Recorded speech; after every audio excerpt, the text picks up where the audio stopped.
because this is how we do it. So let's go.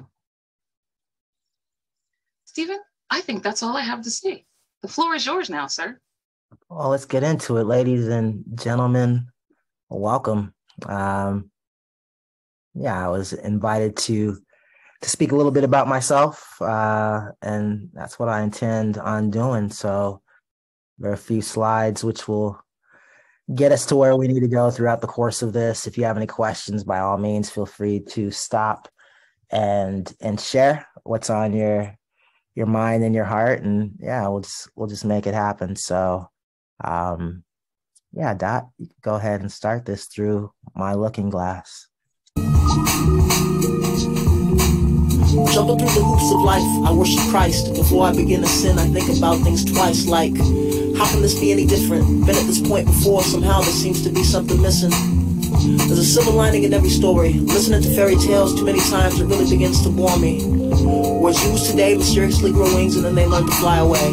It's amazing how the rich own everything, except your free will and spirit.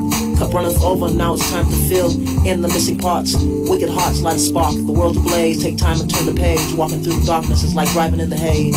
Feeling like a rat trapped in the maze. Words lead the way, help me find my way out.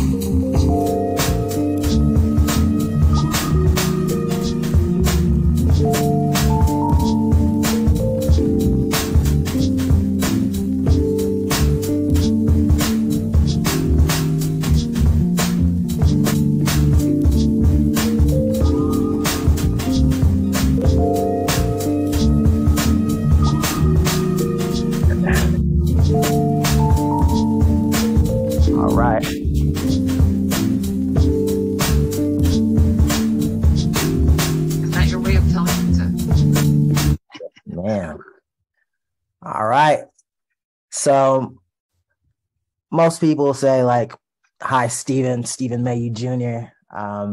My name is Nemataba Mayu. It's easier to go by Stephen than Nemataba for various reasons. But I'm an immigrant to the United States of America via way of Liberia, West Africa. Along this journey that I'm on, I've picked up a few qualities. So one has been storytelling, one has been photography, and the other is travel. And through the course of this this time that we have together, I'll speak to those and, what's really made me who I am today. My influences in life have been my parents. We could go to that slide so you could probably see some of my influences. So my father, who I'm named after, he's been my guardian angel. He's been somebody who I've looked up to and attempted to walk within his footsteps. Coming from Liberia, West Africa, he was a journalist back in Liberia. And growing up, for those of you who remember albums as kids, and I'm not talking about the albums that are 45-inch albums that we use on turntables, but albums with pictures. There were a plethora of pictures growing up that made me want to walk in my father's footsteps. This picture here that was taken actually, and that I've used, all these pictures today that you'll see are, just a quick collection of pictures that I threw together in order to tell this story about myself. I'm very much involved and immersed in photography, and I have thousands of pictures to fall back on. But my father and I were in England at my cousin's wedding, and my dad isn't one for the camera, and I was actually fooling around with my iPad, and my cousin took this picture of my father and myself. And then the next slide, if you were to go to that, that's actually the picture that I had captured on my iPad of my father and myself. Like I said, my dad is my hero.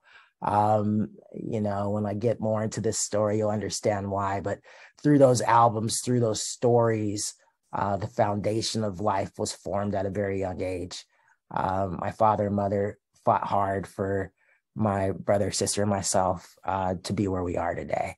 And the sacrifices of my parents have definitely not fallen short on me. I'm appreciative every day what they've done, what they continue to do and instill within our lives as kids, and to those who they come in contact with as well. So you can go to the next slide.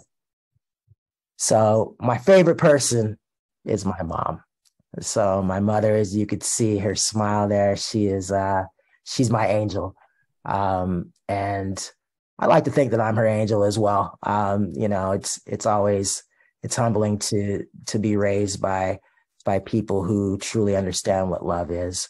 When you hear about angels, you think about angels in the sky. I have an angel here on earth that I could love on routinely and appreciate the hard work that she's brought to the table for all of us kids. And my earliest memories are really black and whites, and those black and whites are of Liberia. I was just a child when we left due to civil war in the early 80s and came to the United States.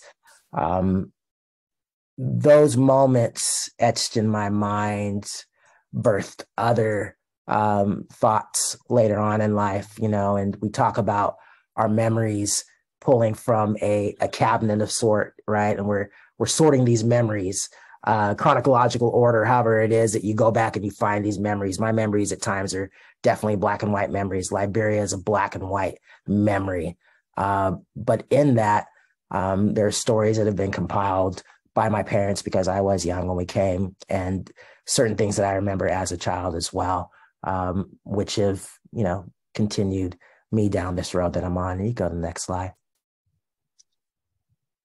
Again, my dad and my uncle, my uncle David, who's pictured on the left there with the umbrella. I started traveling because of my uncle. Those of you who live in the Central Valley might understand that we have a problem with crime, and sometimes, like throughout the world, there's definitely a crime problem. But my house was robbed in September of 2010. Someone broke into my house here in Fresno, and they stole everything that was important to me. And my sweet uncle there on the left, he said, come visit me, clear your head, come to England and visit me. And there was a time in life I never thought that I would be able to travel, that I'd be able to see the world. I didn't have friends necessarily who were traveling and doing things, but I had a calming voice within my life who said, hey, throughout the turmoil, throughout the chaos, lean on me. And that's what I did. So my first big trip was to England, Sutton Coldfield, Birmingham, to visit my uncle and spend uncle nephew time. And my uncle has since passed away, but the love that he showed to me and opened up a world to me was special.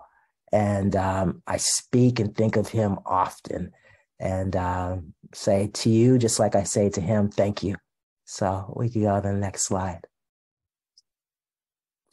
And then, of course, the joys and early memories are siblings. So I have a sister and a little brother who have kept me in line for the better part of 40 plus years now, 45 plus years, 50 years. We've laughed, we've cried, we've argued, as siblings do. But as you can see in the picture, there's still a bond, there's still a love. We haven't deviated too much from the fashion sense that my parents instilled in us as kids. There's a three-piece suit. I'm still very much one who, as I'm sitting here today, I went to the office in a tie. I wear bow ties and suits and everything else as such. My brother, who is in the carrier there, the car seat, as happy as he looked then, he's very much so just as happy now as an adult. Sometimes I shake my head and think like, man, for 40 plus years, this guy's been laughing and making faces and noise, and we've all been sitting by and smiling. So I've been blessed in regards to the family structure that I have as well. So, and then, I speak about finding my voice. As a child, my father said, because we're a family who at one time, we would sit down and eat together. Many families are not, joined together now in this day and age. Everybody's off. Family dinners were family dinners. There weren't phones that we had to worry about. And if you were on a phone, it was definitely a corded phone back in the 80s. And you really couldn't hide from anybody unless you went around some corner. But we sat and we ate as a family unit. We watched the news as a family unit. We watched game shows as a family unit. But something my father told me at a very young age, he said, son, the moment you understand culture is the moment you understand life. When I speak to youth, I always say that life is not about people who are just like us. Life is about finding the differences that exist amongst us and learning from those differences and going out and creating more bonds, So my gamut of friends are eclectic, right? And for that, I always lean back and I say, thank you, Dad, for instilling that voice within me, within my head. I've always been different. My parents, and maybe it is being an immigrant, foreign, they always stress that you need to be educated. You need to set yourself apart from others in order to be taken seriously in life.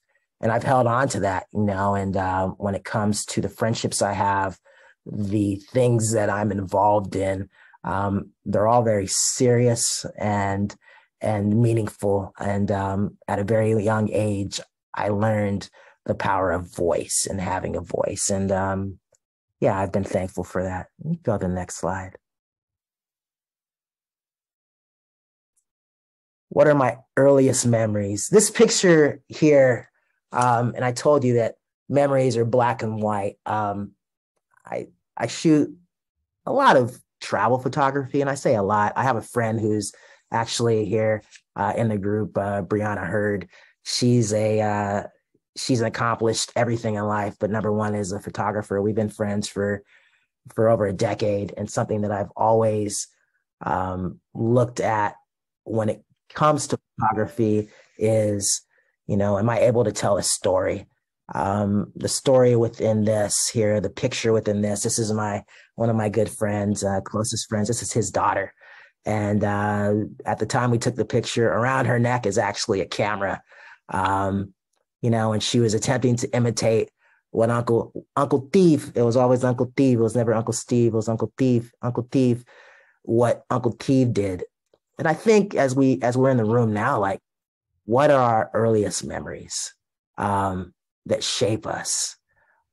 I could turn around years from now and give this picture to her and say, hey, Mahita, there was a time that we stood in the field in Escalon and you had a camera around your neck and we spent a day like chasing each other and taking pictures.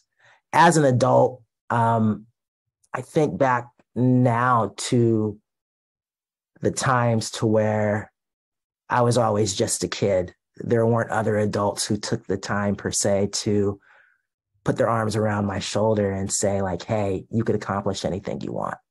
And I think right now within life, that's something that's missing. Is us instilling within the youth that they could accomplish whatever it is they choose to, whatever desires they have that are always within reach, because there's somebody who's willing to say that you can't, but how many people are there to say that you can? And it's through that can that we lift each other up and success begins to happen. As we could see throughout our world, it just seems really dark right now. And it's dark because of the negative factors which exist. And, I've written a lot in life, and something I wrote years ago was, we as adults think about the future, and the children are our future. So we're in trouble when we say our future feels as if they have no future. So who's supposed to take care of us? It's the next generation, right? And it's probably the issues or thoughts that our parents had, right? And their parents before them, like, man, this world is changing. What's this TV? What's this radio? What's this airplane? What's this car? What's this microwave? What's this AOL with the static, right? Those of you that remember AOL, what's this? What's this? And then here we are today, you know, and we think like as adults, man, what's all this tickety talk that these kids do? What's all this Instagram? What's all this Facebooking? You know, everybody's on their phone and interactions have become limited. But when you set your phone down and you take your time, and this takes me as well to something that happened to me over the summer. I was in Poland visiting family, and I started turning in my phone to my brother-in-law when we'd go out or we'd be in the house in order to show that I was present, right? Because the comments were like, man, you're on your phone, you came to visit. And it's like, man, that's a bad habit. You're right. So how can I be present? The earliest memories of being present were to sit at the feet of the adults and listen to the stories that they were telling.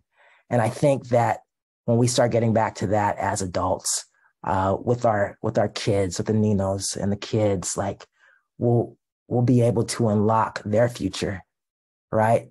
They won't be afraid. I have nieces and nephews who I speak to, and when I speak to them, I ask them about their day. If they reiterate or tell me like, well, you know, the day is, and they sound snivelly, or if they're shy, no, we're going to start over. My nephew, I wish we could call him right now. I'm like, hey, little man, how's the day? Well, you know, I'm like, say it with your chest. Be proud. Or if we're introducing him to someone, what's your name? And he gives his name, or he kind of lowers his head. Say your name with pride. Stick your chest out. Because life isn't going to just continue to be a little kid life. It's going to get harder, and you're going to have to stick out your chest and use your voice in order to progress. So yeah, those are my earliest memories. We go to the next slide. Which is probably a music slide. No music, no life. Yeah, some people want to take the stage. I just want to turn the page. Dearly beloved, that's why we're standing here today. It's like, I'm wondering how we parted ways. Wondering if we could surf the waves. Bombs flying over Baghdad. About to lower these flag staffs. No one bringing these dads back. Weeping mothers ain't been married for a summer. He was a great lad until the sniper clapped from 1,000 yards away. No stray bullets. They all got homes. Killers spray and neuter. Souls begin to fly. Some even vilified. This is a dark world, no vanilla sky. No one heard the final battle cries. Tell my mother that I love her. Tell my wife, next to God, there's no other being above her. She's angelic. This could be your next of kin, your sister or your brother. Why do we have to rediscover what pain is like when the phone rings and the wailing begins at night? In a bright room and you begin to lose your sight. Dreams are thrown overboard, or slave masters have thrown their swords. And I've fallen on my knees attempting to thank the Lord. Heaven save me, come one, come many. Face up like the luck of a penny.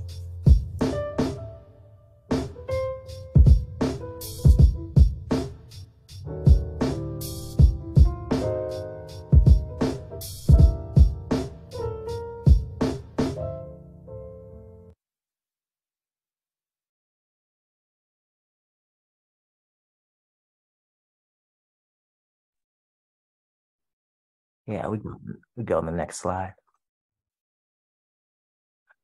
So within my life, like music has been a big part of my life. Whether it's simply listening to music, attending shows, going to festivals, in America, outside of America, like music has been just my jam. I grew up in a household that spun records, and my parents sang, and my mom danced and encouraged us to dance and be creative as well. There was a time, and you might think of this time, those of you who remember, to where we'd actually have tapes, and we could record, you know, radio stations and songs with two fingers. And we'll come back to those tapes and listen to those tapes. And then those turn to CDs. For some of you, it was Laserdisc and albums. And, you know, music has always been paramount to me. this picture that was taken is actually a picture that was taken in Germany at a festival. And I simply photoshopped it and added a planet behind it because I felt like, there's a world that exists when it comes to music, and you could see within the faces, the kid that's being held up, right? He's trying to find his footing. His friend is looking back, and he's looking back at time, right? And I'm thinking back of time as well, a time within my life to where music was just so pure and paramount. And it caused me want to pick up a pen. It caused me want to sing. It caused me want to write.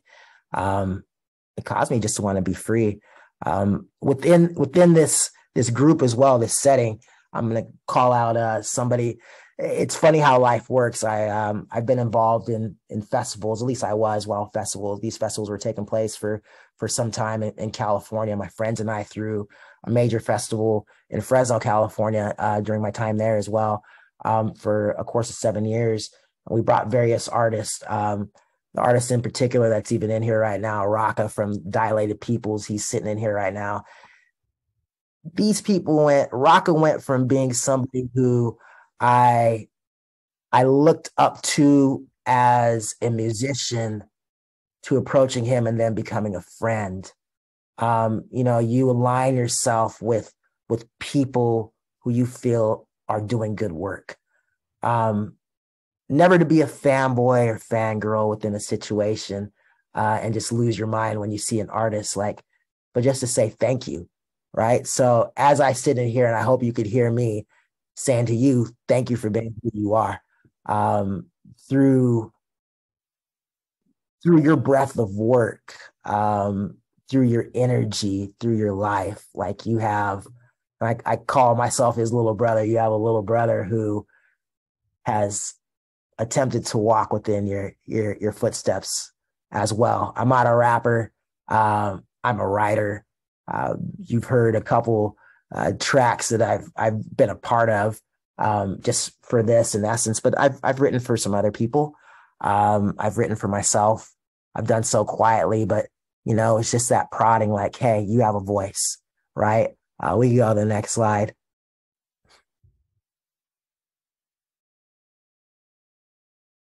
And so speaking of Raka, there's Raka right there, right? And so, it's just the friendships that are formed, right? And the people who just remain human. Those are the people that I attempt to stick close to. You go next slide. So thank you, brother. Fashawn and Aaron. Fashawn is a local, he's a Fresno hip hop artist who actually, Fashawn, I work with Fashawn when he broke onto the scene in 2008 through Boy Meets World, actually. And I'll dote on Devoya. Devoya has a track on Boy Meets World as well, that she was a part of. And that was an introductory album to a young man who has so much potential. And through that potential, it opened up the world for so many of us. I was able to go on tour with Fashawn and his DJ manager behind him back in 2011, and we're gone for a month. And that was my first aha moment to life on the road, being a roadie, being a tour manager, to see what goes into that. It was amazing. I mean, we met so many artists, but I took the opportunity of being on the road in order to make connections, just like my dad had told me, and understand culture and live life. Out of the group, I have abused, and I use the word abused, my passport since 2010, 2011, because of the friendships that I've made. I've been in Europe with Dilated Peoples, who are not just a big group here in the US, but abroad as well. I've stood side stage. For those of you who know who Wiz Khalifa is, I was on tour with Wiz Khalifa when he first broke on the scene, in 2009, 2010, and remaining human through the process and seeing how music could impact others, it's unlike anything else. And, I applaud people like Aaron and Fashion for giving me an opportunity. And, again, just having the wherewithal myself just to take hold of what I was seeing and continue to move forward. So you can go next slide. On stage, there's Fashion with Nas, took a picture back in LA at Fashion's album release party. Nas, super iconic. Anybody that follows hip hop, you might know the name Jay-Z. And then there's Nas. It might even be Nas and then Jay-Z, depending on whatever camp you want to join in. But, just being around individuals, again, such as that, it's breathtaking. But never fanboying, but just sitting back and watching how rooms change. And I'll speak again to my friend Brianna, if she's still in here. Like, I've been backstage at festivals with Brianna, and the amount of contacts that she has and the people that, speak with her, or speak to her. Growing up, there's an artist by the name of Redman. I always had this vision of how Redman was due to the music that he would place and just put out. And it was just like this rough exterior and his rhymes and the way he went about stuff. And then how he spoke to Brianna was just like, "Hey, Brianna, how are you? How's life?" And I was like, "Wait, is this the same guy?" And she's just like, "Oh yeah, my friend Reggie, this is Stephen Mayu, this is." And I was like, wow, like, you're human just like I'm human. Like, that's pretty neat. So again, like, just music is beautiful. You can continue. Are there any questions? I'm just talking a lot because I'm just going through these pictures. There's like 230 pictures that we're going to try to, no, I'm joking. There aren't 230 pictures. Nympho is like, "Oh my gosh, I don't have time for this." I'm joking. But if you have any questions, you could unmute and ask questions if you like to as well. But yeah, so this is, Actually, go ahead. If you have questions, can you put those in the chat box? We would rather moderate those so that we can do the full presentation in a timely manner. So if you have questions, please put those in the chat box, and either Dia or Nympho will call on you and send a message to Stephen that there are questions. Perfect. So Wu-Tang Clan is one of my favorite groups of all time. And I've seen Wu-Tang a lot throughout the course of time. I saw Wu-Tang in New York in 1994, along with Biggie Smalls and Craig Mack. And that's kind of when it took off for me too. It's just like, wow, this is super sweet. But Wu-Tang had a show back in 21 towards the end of the pandemic in Denver, Colorado at the Red Rocks. And it was such a powerful night because Wu-Tang is also one of those groups who never shows up on time. So everyone actually showed up on time. They performed 36 chambers. It was 2 hours of like being a kid, losing my mind, yelling, looking at my cousin, yelling, getting lightheaded from yelling. And they just continued to just bring the ruckus. And I took this picture because this gentleman he just looked away, and I was just like, "Hey man, can I take a picture of you?" And he was like, "Sure." And he threw up the W, and it was pretty neat, man. Just standing in line and just having people who were just vibing while we waited to get in. So you can go to the next slide.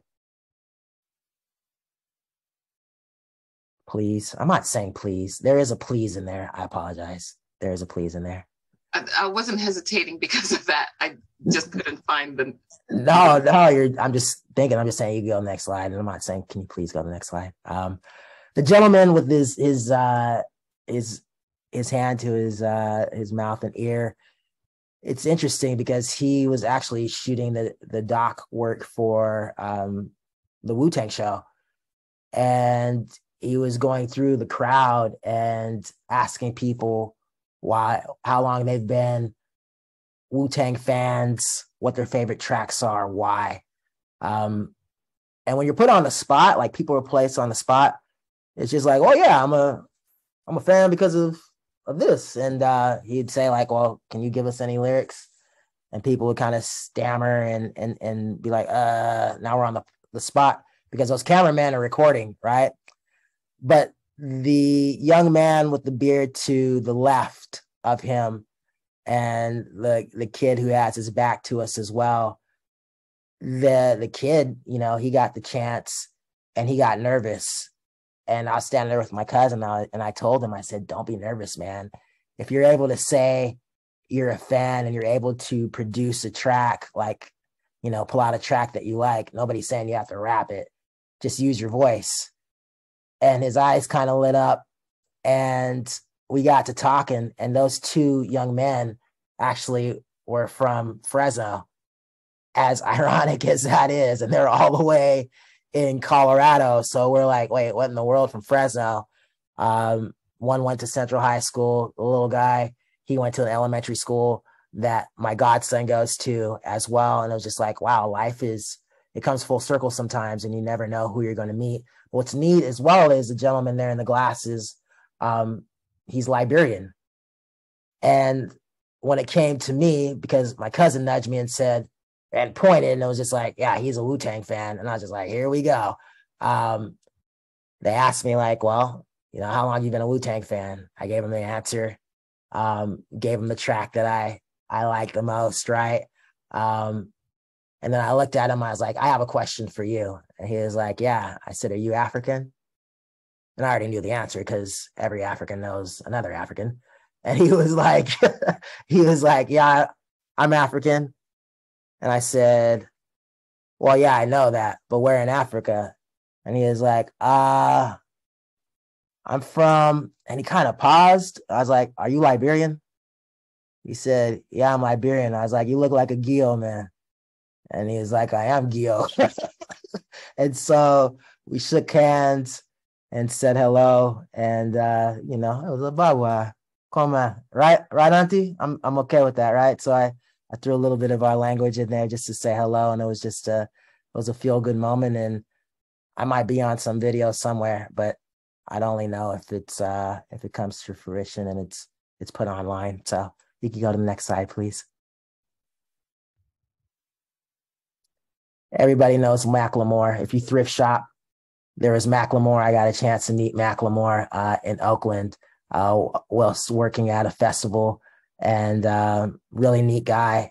And he's pictured, and I share this because of perseverance, right? Macklemore, he was grinding for a number of years before he made it, and then he made it. And yeah, at that time, he was still very much down to earth and being managed by his girlfriend, if I'm not mistaken. So it was a cool moment. So you go to the next slide, please. DJ Shadow, that was a fun day. Actually, I'm looking for one slide. Can we go to the next slide here? Truly, I just put a bunch of slides in here. There's Murs, very influential within the music scene, just in the US.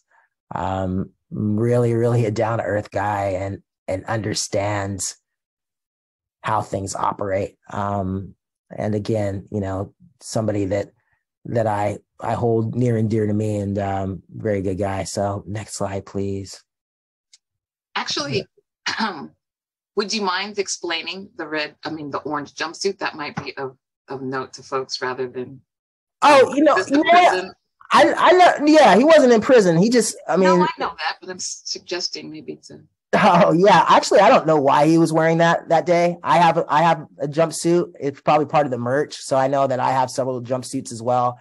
And I don't know if it was past the 316 album, and we didn't get into why he wore that. I mean, yeah, I wear jumpsuits as well, but definitely not a prisoner. I thought maybe he was part of the tour that addressed the prison industrial complex. Oh no, actually, this picture was taken in Fresno. But and I wanted to come through Fresno. Did it? Yeah. Oh yeah, I didn't even know. Yeah, no, I have no idea. So we never discussed that. I just happened to pop in on the show, and you know, and I think that I stuck around probably with Rick for a few minutes before we jumped out, but it was just to come say hello. So, and this is sorry. No, you're Kimmy. So the group Little Dragon. Dot, you want to talk about our Little Dragon back and forth? when you were on the radio station? How that happened that day? Well, no, it's not my this not my party. All And right. no, thank you. I would rather, and I didn't mean to interrupt you previously. I just thought folks might be interested in that context. But no, I'll let you continue because I want you to have a breadth of work to get through, and we're not even at the halfway point. So I just want to give you the. Yeah, this is Yukimi from Little Dragon, lead singer of Little Dragon. And what's interesting with that is Little Dragon is now a very big group, just worldwide. And they were a very small group. And we were handing out mixtapes of Little Dragon at one time in probably 2009 or so. And myself and a friend went to a show in LA and got a chance to meet the group and, speak with them. And I looked at the leader at the time, whose name was David, the drummer. And I said, hey, I want you guys to come to Fresno. And he was like, okay, well, here's my manager's number. I'll give him a call or send him an email.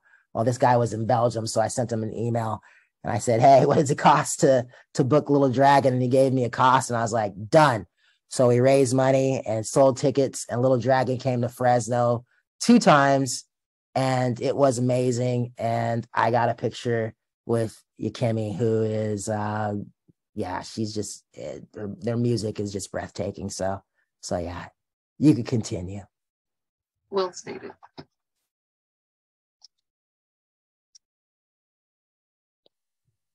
And I placed this in here because this is Biz Marquee, and we lost the Biz, and I say we collectively that are music heads lost the Biz probably a couple years ago, it feels like now. And he's iconic to me because of the heart that he had. He made music fun as a child. Just the energy that he brought on the stage and the vibe that he had. And, he had the blockbuster hit that people still sing, oh, baby, you got what I need. It was him, right? And never got a chance to meet him, but he played such a role. And for that, I say thank you as well.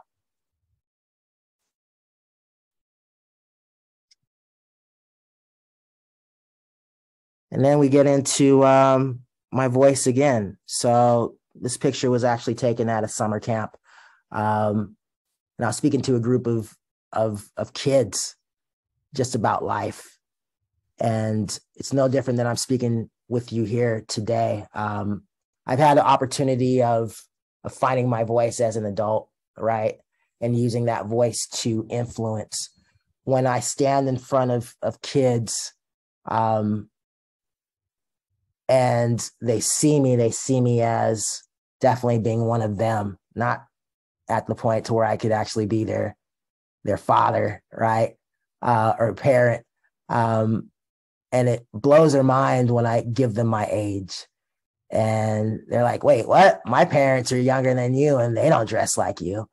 My parents are younger than you and they haven't done this or that. And I chuckle because I know I've created that connection. My stories are relatable. There's most things, and I say most things, not everything, but a majority of things that kids go through now that I understand. And I could speak to in a manner of not being that parent that they typically get. So for instance, when I have groups of kids, like I have them tell me a story, I have them give me their names. And this group, there's probably 80 kids that were part of this group, but they all had a voice and they all shared. So I'll pick 5 people throughout, my time with them. Quickly, 5 people. Tell me your story. Where are you from? What are your dreams? What do you like to do? Where you see yourself in the next 5 years? Do you like sports? Do you like cars? What don't you like? What foods don't you like? You just get them talking, right? And then it comes down to something that I didn't talk about that I brazed over that's here in my notes is, what are your fears? It's always humbling to share your fears with people that you don't know. There's that sense of being vulnerable. For me, I tend to hold a lot of things close, and just close to chest. My sister said in November, she said, "Who really knows?" And I'm of course saying that because it's my sister. She's like, "Who really knows you? Like, you keep everything so close. Like, who really knows you?" And I say, the people who are meant to know me know me. The people who invest in me know me. And those who I invest in know me. I think that in life, we give away so much of ourselves freely due to social media. And it's easy just to share and close your eyes and this is what I'm doing and just blah, blah, blah. And I'm so not that guy. I am the one who quietly comes into a room more often than not. And I leave even more quieter, quietly, not quieter, but quietly than I came in. My dad always says as well, the loudest person in the room is often the person who isn't being heard. So I try to listen. And through that, that's where I've found my adult voice, just by listening, and learning and being able to regurgitate and share in moments that require that sharing and that touch. So you can go to the next slide, please. Oh, love. Love, love, love. When you think of love and think of poetry, something someone told me many years ago was never write about love when it comes to what you do. And I've shied away from it. My pen isn't one that sits in and speaks of this grandiose idea of love or hurt or anything else as such. I try to keep my writing on a degree of relatability. Many times I say, I don't understand love. I am a very late bloomer.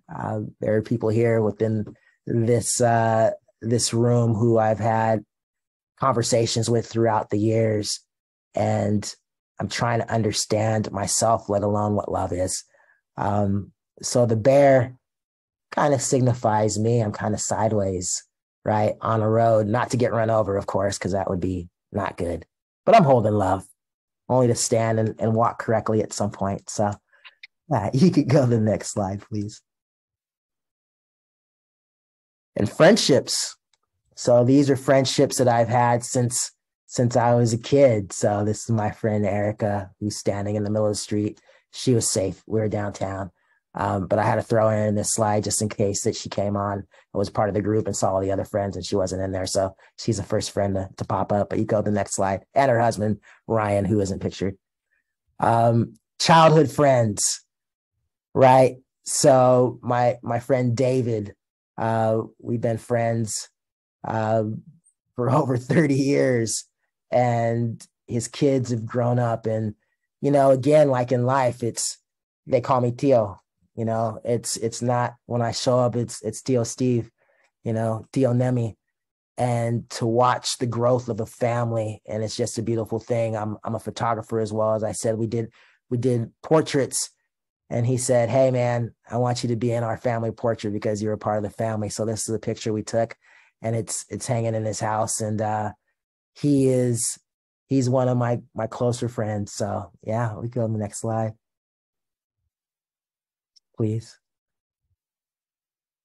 My first big camping trip was a couple years ago. These guys pictured here, there's over 25 years of friendship between all of us, and they go camping quite regularly.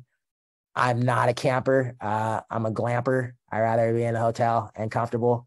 But we went out and braved the elements for a few days, and I like to document things. And this is the picture that we took, right? And it's symbolic in the fact that it's the wilderness and there's friendship, and the sun is not setting on us. It is definitely rising. So yeah, we go on the next. This picture here, this little girl. And again, I'm just going through pictures. I'm just talking, but this little girl at the height of the pandemic. So this is April of 2020. we were required by the bank to work from home and work on certain projects. At the time, I lived not far away from a park that this child and her parents lived next to as well. And, I know the family, but she taught me how to play again, and just how to be a kid. For weeks on end, we chased butterflies. So every day, Monday through Friday at about 1:00, I look out the window and she and her mom would be standing in the driveway, and I'd come out of my house and walk up the block a little bit, and she'd hand me a net and we'd go chase butterflies. And she reminded me how to laugh during a time where the world was trying to figure out just how to operate. And I was able to be a kid for that time, and it was fun. So yeah, so thank you. Go to the next slide, please. And this picture is of Grace. So I love this picture just because of the happiness that and energy that she's showing. At the time, I was ill and not feeling well. Face was kind of puffy, and again, just being around children, they have no filter. And she laughed and brought my spirits up. And this is the type of picture that we'll look at when hopefully we're both older and say like, hey, remember these times, right? And it's, as I see her as a baby here, there's also an adult who's looking back at an old man eventually. So yeah. If I'm boring, you let me know too. So you could give me a thumbs up if you're bored. I'm joking. Don't give me a thumbs up if you're bored. You can go to the next slide. As you can see, that snow coming down, Michigan, my buddy Tony, we're Michigan fans. And he said, hey, man, you want to go to a game? And this was 2 years ago or 2 seasons ago. And it was a big rivalry game, Michigan, Ohio State. And we flew to Detroit and then drove into Ann Arbor, Michigan to go watch our beloved Michigan Wolverines beat Ohio State for the first time in close to 8 years. And people said that we were the lucky rabbit's foot within the stadium because we came all the way from California to brave the cold and the snow and the cold. And we might look happy, but it was pretty miserable. The wind definitely made things warm, but yeah. So you could go the next. And friendships, you could go the next. And these are just a culmination of pictures. Again, these 3 guys pictured here, we make up the 4 horsemen. And it's really just the friendship and bond that we have for close to 20 years now. You know, we've seen a lot in life. We've traveled a lot, heard a lot of music, put up with a lot of things within each other, I'm sure, but we show up for each other. And these are 3 of the closest friends that I have here on this planet. You know, my backbone when I am in town that I fall on. So yeah, they're special. So you can go to the next slide. The European brothers as well, since I travel, these are the French connection in Geneva and Paris. So yeah, you can go to the next slide. Another family, my nephew. He just took a goofy picture because he wanted to, and it was fun, and that's what we got out of it. And I'm sure we'll hand that off to each other at some point in life. So you go to the next slide. So as you can see, my life is about memories. It's about capturing moments. I grew up with albums. Many people fail to capture moments. I capture and store in order to go back, much like we're doing today, and give back at some point.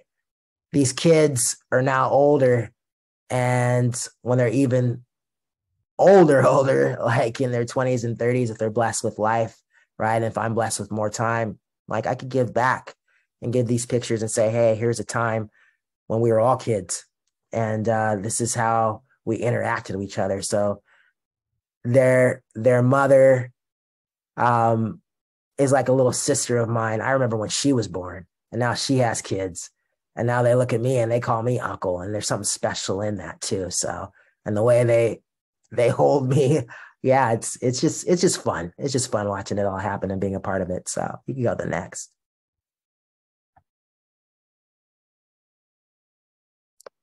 And now this is, I think this is a photography part of this conversation. This is the first picture that I had taken with my new lens, right? My lens in life. My friend Steve Echeverry saw this picture, and it's the first print that I ever made as I put my fingers in the air as a photographer. And I hold on to this because I hiked into this spot with a buddy, and we stood there. And at that time, I was such a novice, and I was trying to understand how things worked. And sometimes when you don't know, you make mistakes, and mistakes that work out. And this is a mistake that worked out and proved to me that I could come back and back and back again, and only hone in on these skills to get better. So this is a very first print that I ever made, and it was for my buddy Steve. So yeah, go to the next picture. And part of travel, since I travel as well, this is Machu Picchu. So we're entering Machu Picchu, and the girl closest in the screen, it's my friend Maritza. And Maritza and her sister, who's in front of her, they're from Orosi. So they had wanted to see a little bit of the world because my buddies and we traveled so much, and we spoke to their parents because, you have to sign off with mom and dad to say it's going to be safe, especially when they let their girls go with you. We signed off, and we took a group of 6 of us to Peru. And it was a powerful time. And I stood back and I took this picture, and I captured her taking it in. I say many a times, like when it comes to travel and seeing things anew, it's always neat to see things anew through somebody else's eyes who's seeing them for the first time. And in that, that's just how this picture was formulated. So Machu Picchu is an iconic just destination. When you walk in, it's very Jurassic Park-esque. You wonder how things were formatted the way they were. How were these rocks formed? How were they brought from a riverbed miles away up a mountain? So it's just powerful. And this picture was powerful to me as well. That's why I included it. And you go to the next.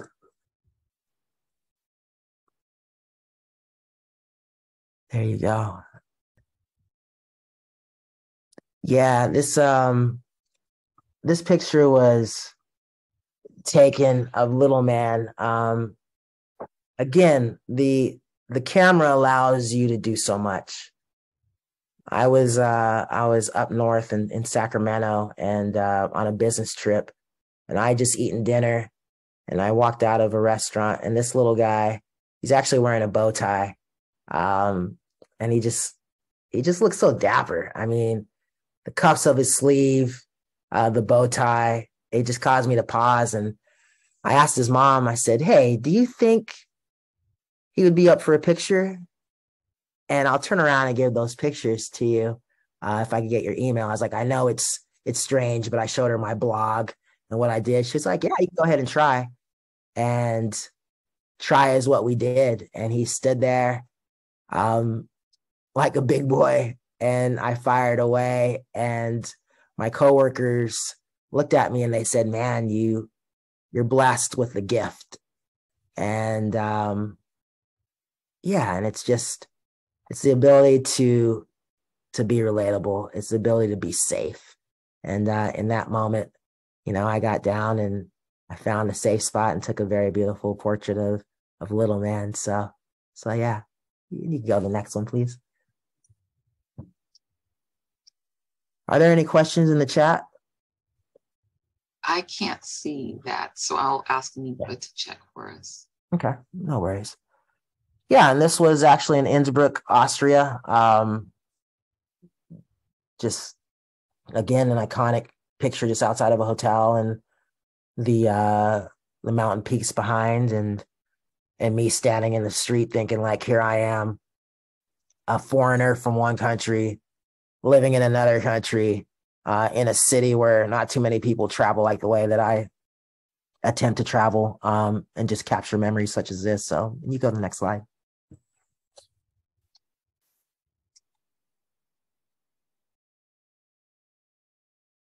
This is actually at the Louvre. So there's an iconic picture that you could find many times when you look up the Louvre of the spiraling staircase. And I try to recreate that when I visited the Louvre. And this is just my take on it. So yeah. You go to the next slide. Pantheon. The Pantheon in Italy. Again, places that we hear about, read about, but I got a chance to visit, and yeah, just super powerful. So you go to the next slide.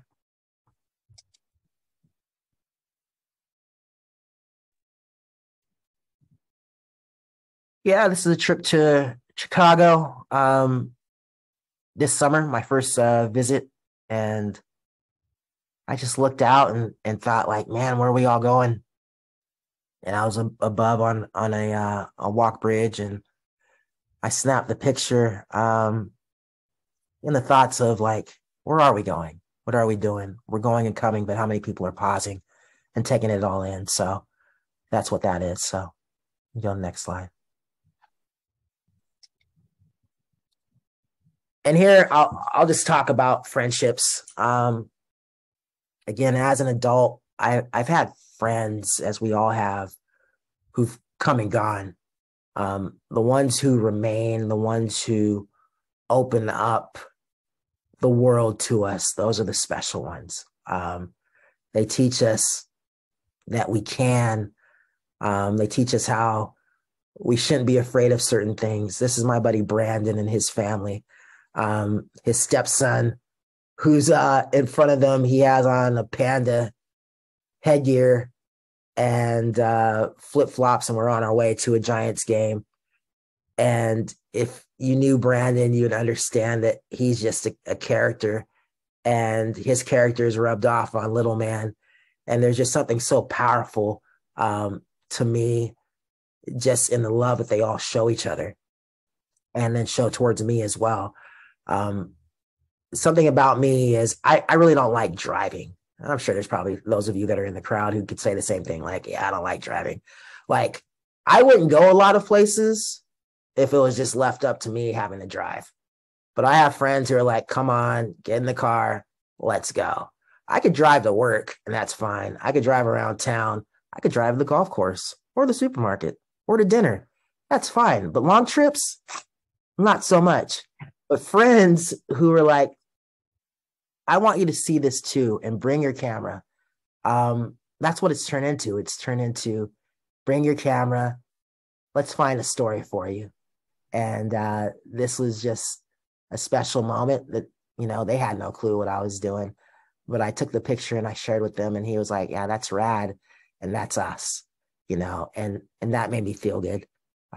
So yeah, we can go to the next slide. Again, this is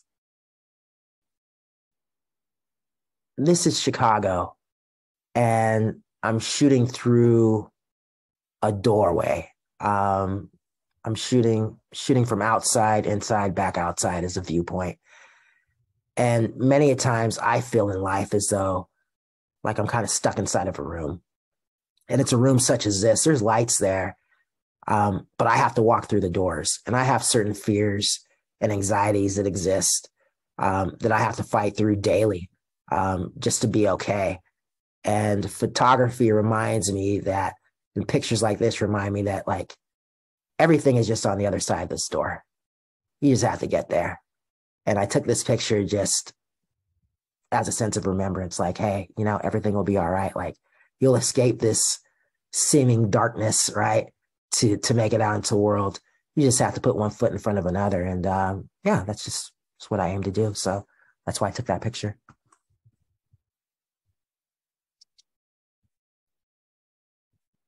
Found ourselves at Notre Dame. Went to a Notre Dame Irish game because I try to go to a big game a year. So Notre Dame was playing Cal, and Notre Dame's tradition is spelling out Irish within the field. And I was able to capture that and be within a stadium and see Touchdown Jesus. And yeah, it was cool. So for the black and whites, there is a question here. And if it's okay if I answer that for the black, and it's from Maritza, like, I shoot on a few camera bodies. So I have 2 Sony full frame cameras that I use, A7R2, A7R3.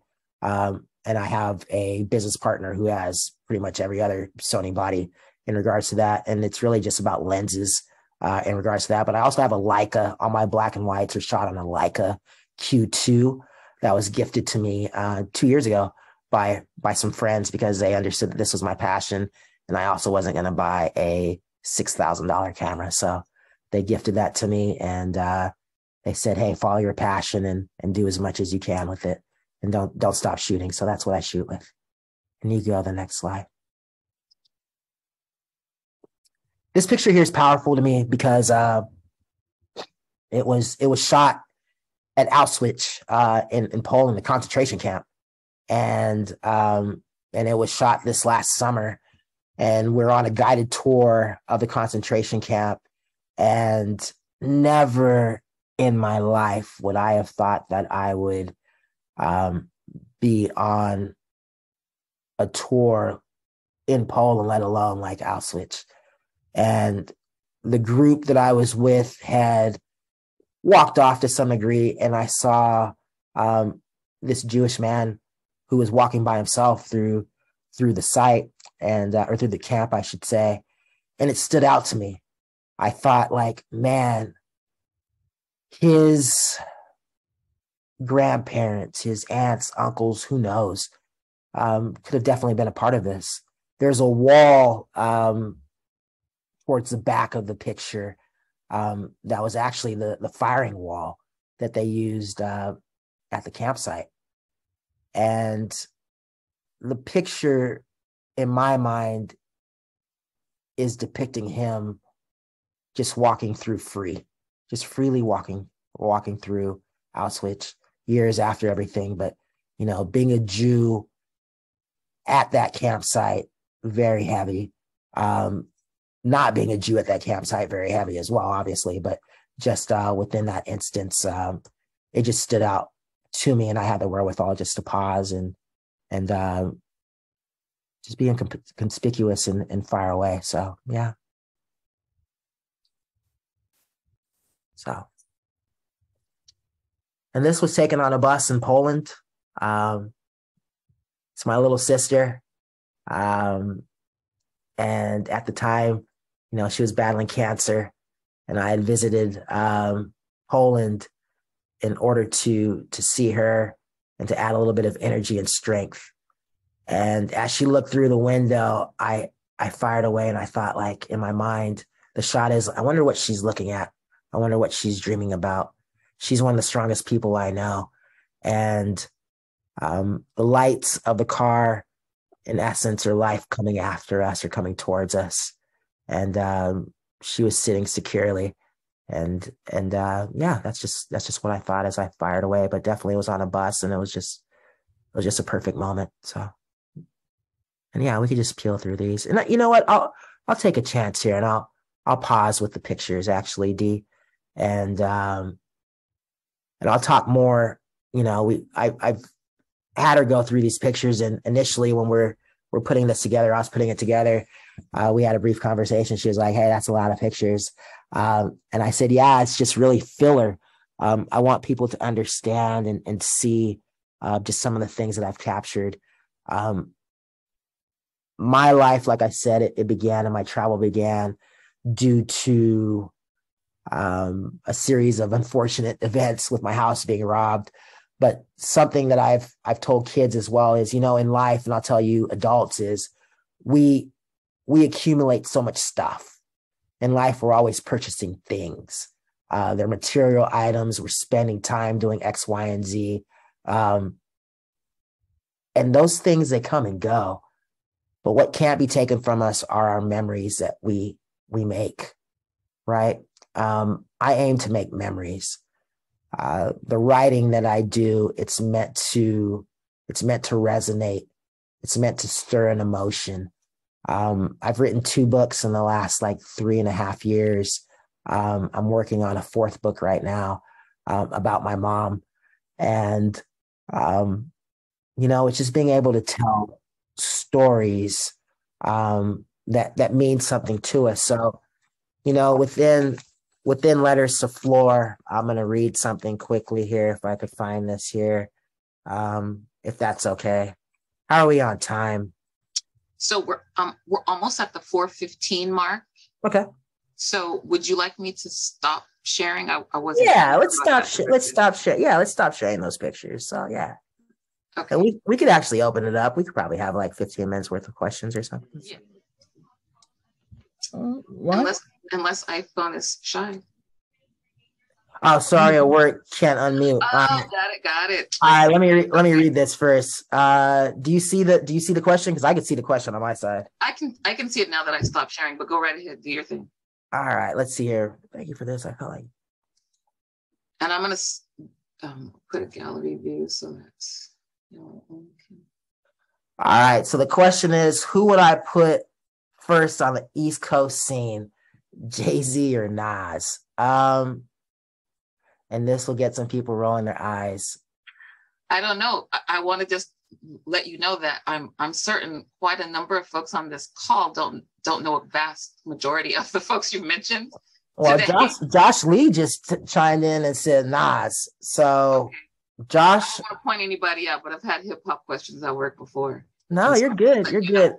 I'm gonna go. It's not even a tangent. I'm gonna go with Nas. Nas.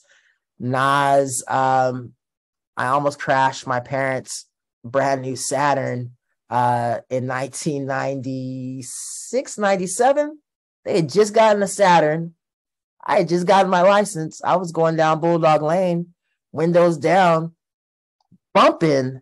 I mean, we were just bumping. I say we, it was just me. I was bumping If I Ruled the World, trying to be cool, not paying attention to the fact that somebody had stopped in front of me, and I hit a curb and almost ruined my parents' car. And I got home. Don't tell my parents this. My auntie's on here. Don't tell my parents this. She's listening.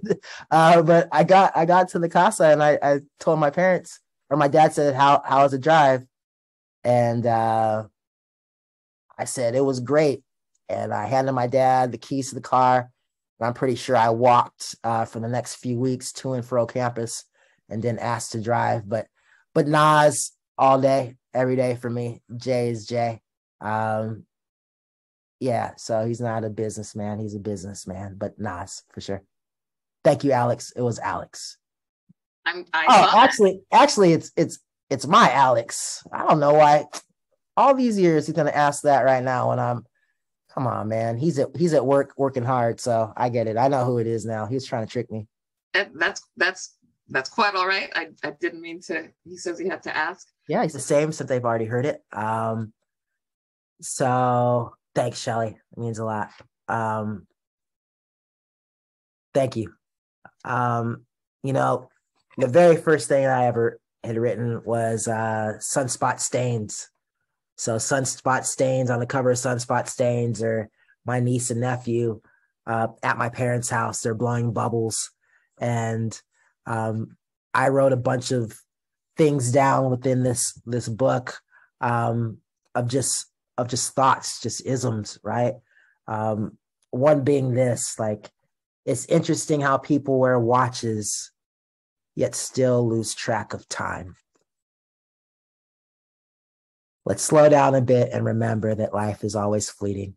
And these are my closing remarks. I come from a war-torn country. My parents have sacrificed everything for us to be here. I fall back on that often. The jobs that I've been blessed with in life have all been in finance. And then I'll say it here in front of this group, being an African-American man within the financial industry here in Fresno and in the Bay Area as well, right? And LA at one time, like it's been difficult. You're looked at differently. You have to present yourself differently. The opportunities just aren't the same. They haven't been the same. But I've persevered because failure isn't an option within my life. My parents, again, they sacrificed. I can't stop working hard because I would be failing them. And the last people I want to fail in life are my parents. I take my time with what I say, how I present it, the person I am. The loves I have are true loves. The loves for community, the loves for music, the loves for travel, for photography, as you've heard, for people. It's real. I have a desire to learn as much as I can. If you think about it, we're given an opportunity each and every day to do something anew. What are we doing with that? What are we doing with those chances? My challenge to you is take those chances and put a little water and grow. Ladies and gentlemen, that's who I am. I'm Stephen Mayu, by way of Liberia, West Africa. I hope I've done my family proud. Devoya, thank you as always for giving me an opportunity to share about who I am, where I've been, what I've seen. Auntie, I love you. You know that through and through. I'll never shy from that. Thank you for jumping on. And everyone else who I know or I don't know, I'm going to say I love you as well for taking time within your day to spend some time listening to me ramble and share pictures. It's been special. So sis, I see you over there as well. Yep. She's like, yeah, he's talking about me. Give a hug to the family. And again, thank you for your patience. To Envy and Whiskey, Raka and Josh, Chelsea, and all the other folks that I know in here. Thank you for showing up. So it's been real. It's been fun. It's been real fun. Thank you so much for joining us today, Stephen. And can we all just give Stephen a round of applause by way of reactions or physical hands, however you